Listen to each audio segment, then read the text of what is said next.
Vedare tinokuchingamidzai zvekare kune chimwe chirongwa pano paZim Facebook Secrets and Confessions. Tadzoka zvekare nemamwe mamessages. Regedzai tibva tapinda mumamessages edu atadzoka takakubatirai.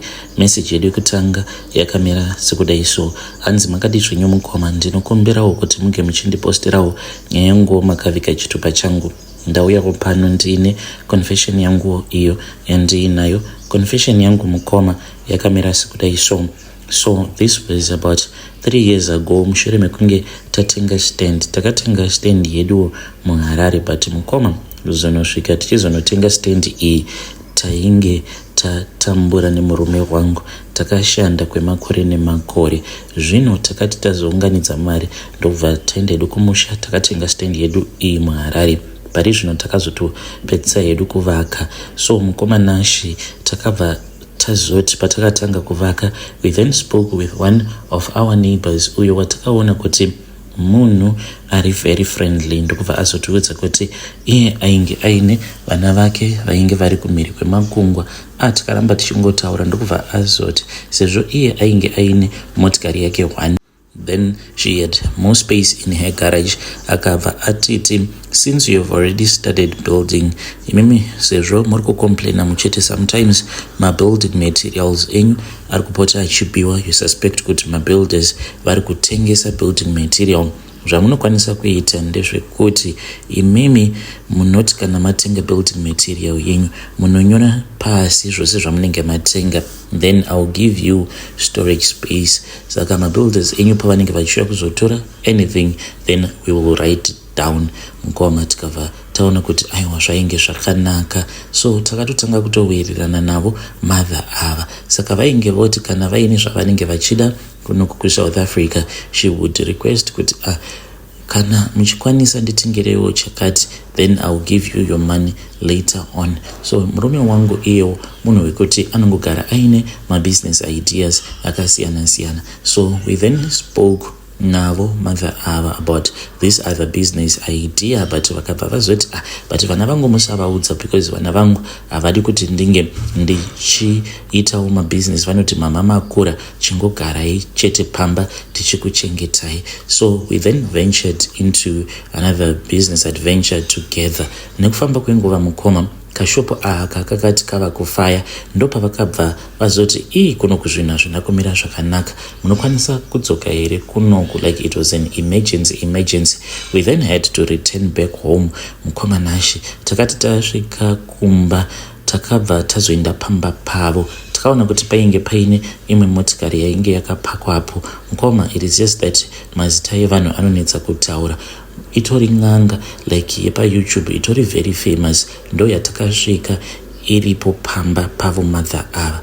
Takabva tatiko iyi ndeipiko, because unongoziva kuti as long as uri paYouTube unopedzisira wava kuziva kana neng'anga, because anyway you can just get a recommendation of a video. Mukoma nashi takatoona kuti ng'anga yeya yainge itoripo mumba mainge muchitoridzwa mbira nehosho, bute richitokandwa pasi. Tikati ko iyi manje ndeipi, because me and my husband, we are both Christians, or we were Christians before all of this. So Mukoma, my point is that when you are a Christian, there are times when you should not tolerate other things. Zvaunenge usingakwanisi kuita ipapo chifukwa toudza vanhu kuti these things that you want me to do, I cannot feel comfortable about doing them. So ndainge ndisingadi kuzviita, but murume wangu munongovaziva varume kuti ivo vanenge vachingoti let us just push this business deal. Once we push this business deal, then it will be okay. But mukoma nashi tainge tatoirasa ipapo, takabva tatopinzwa mune zvinhu zvacho izvozvo. Takabva tanzi pindai, hatina kana kumbogara takakwanisa kuwana mukana wekuti tinge tichibvunza kuti ko ng'anga iyi yainge ichidei pamba pavo, uye zvekare bute nemadoro zvainge zvichinimwa zvimwe zvichiitirwa pasi zvainge zvichiitirwei. We just got inside. Mukoma, ndokubva iniwo ndapfugama, murume wangu akapfugamawo padhuze navo madzaveve. Saka pakabva pazotorwa jira rered. Mucheka uyu wakati watorwa mukoma nashi wainge wakareba. Takati takapfugama kudaro tiri vatatu, tikabva tanzi tose tinge tichifukira mucheka iwoyo mutsvuku. Takafukira mucheka uya ng'anga iya ikabva yazoya, ndokubva yapfungaidza umwe umwe mushonga wayakapfungaidza. Yakati yapedza kudaro mukomanashe, ndipo apo umwe neumwe paakazopiwa kamwe kainge kakaita kunge kamhuka kachidhori kainge kakavezewa but kainge kakanamatidzirwa mazimvere uye zvekare kainge kaini zvakaita zvimaziso zviri zvered. But chipuka ichi ipapo mukomanashe patakazvipiwa zvipuka zvacho zvainge zvisingafemi zvisingaite sei. Wangu murume mukoma 2 days later ndopaakazoti iwe chinhu cheche chandakapiwa ndarota chichifema. Then takazoti tichinotarisa mukabhodhi umo matainge takanzi ndimo mataifanira kuti tinge tichizozvichengetera zvinhu izvozvo.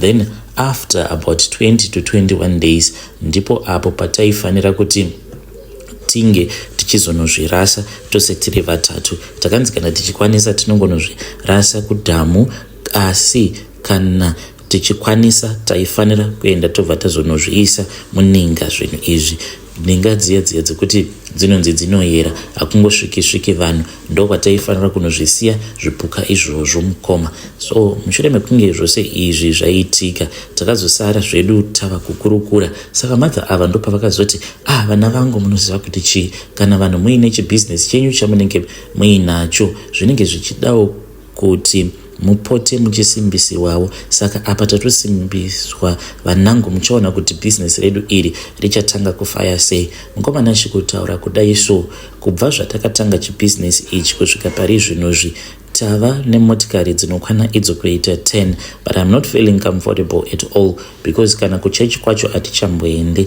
Chii chakakonzeresa kuti tisazotanga kuenda kuchechi? Mukoma nerimwe zuva takati taenda kuchechi, ini ndini ndakatanga kubuda mututu, ndakabva ndaenda kubathroom.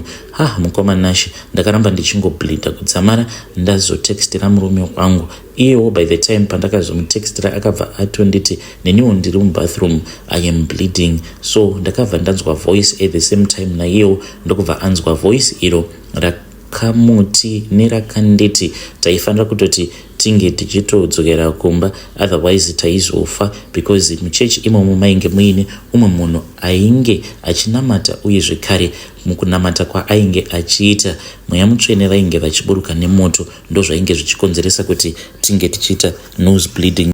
Mukomanashe ndakadzokera muchechi ndokubva ndanotora handbag nebhaibheri rababa tikabva tatongobuda tichita sekunge there was an emergency somewhere else. Kubva ipapo mukomanashe zvainge zvangova low, even communication nevanhu vekuchechi yainge yangova communication iya yelow yekungorakidzira vanhu vekuti iwewe you are no longer comfortable kuti urambe uchitaura nawo. Kusvika pari zvino mukomanashe kuchechi hatichatomboendi, ndiko kuromba ikoko kwatakaita by mistake. Saka so far mukomanashe mukuromba kwedu uku kwatakaita ndikangoti by mistake, so far so good. Mari yacho mukomanashe mari iri kuuya, but inini nemurume wangu we do not feel comfortable at all nekuda kwezvinhu izvi zvatakaita. And what hurts me the most is that iniwo ndakangokurirawo muchurch, Pentecostal church, as well as my husband, but we never even thought kuti one of these days we were going to end up tavawo nezvidhoma. Murume wangu ndiye anogara achichirota chidhoma, but inini I've never dreamt about it.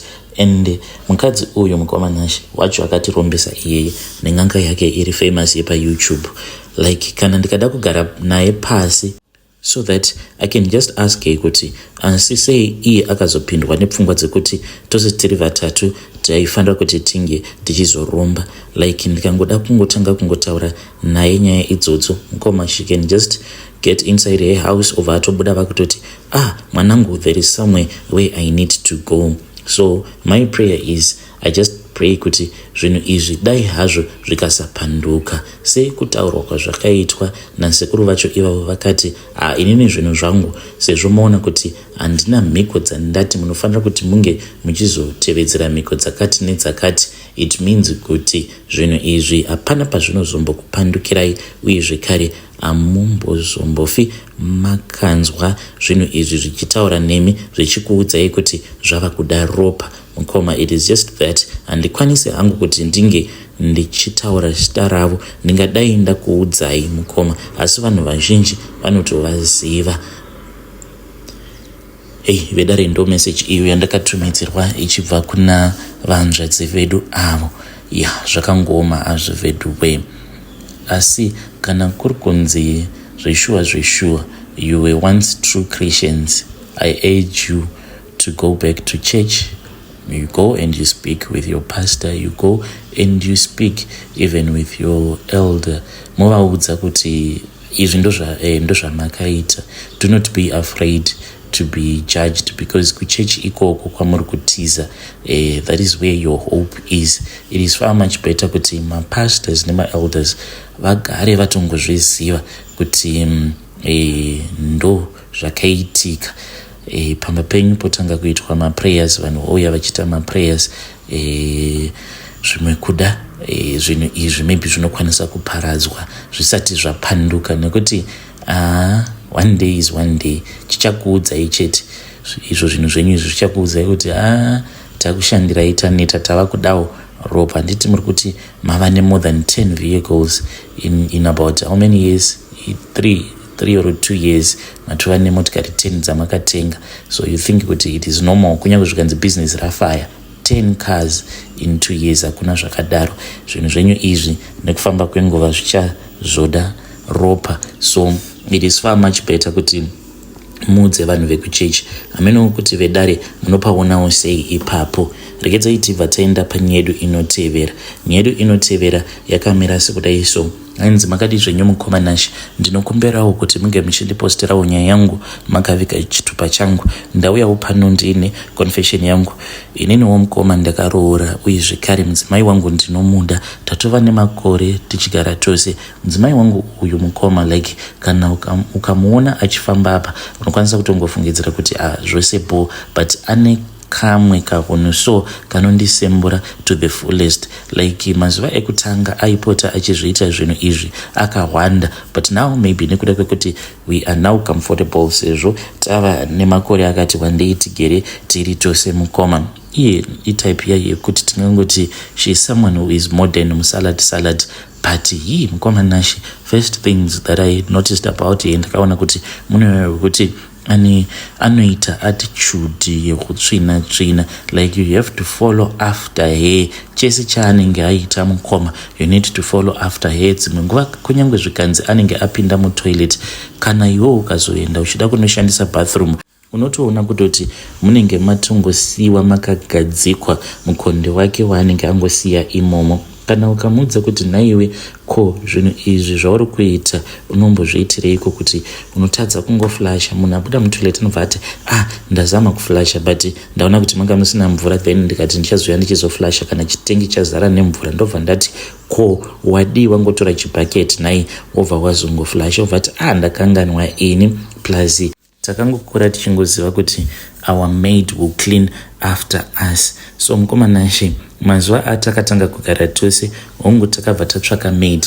but ndakazotomudza kuti ini maid handidi kumuona mubedroom medu nekuti zvinozokonzeresa. Like we have our own bathroom insert mubedroom medu. Saka aiti kana akaita mamess up ake iwawo, then she would expect the maid to come to the bedroom. Saka nerimwe zuva mukomanashi kwainge kuchipisa chaizvo, then ndakati ndakarara ndainge ndisina kana chandainge ndakambosimira. Mukomanashi ndakangonzwa door richivhurwa, ndikatongofungidzira kuti ainge ari mukadzi wangu, but I got shocked because ainge ari maid.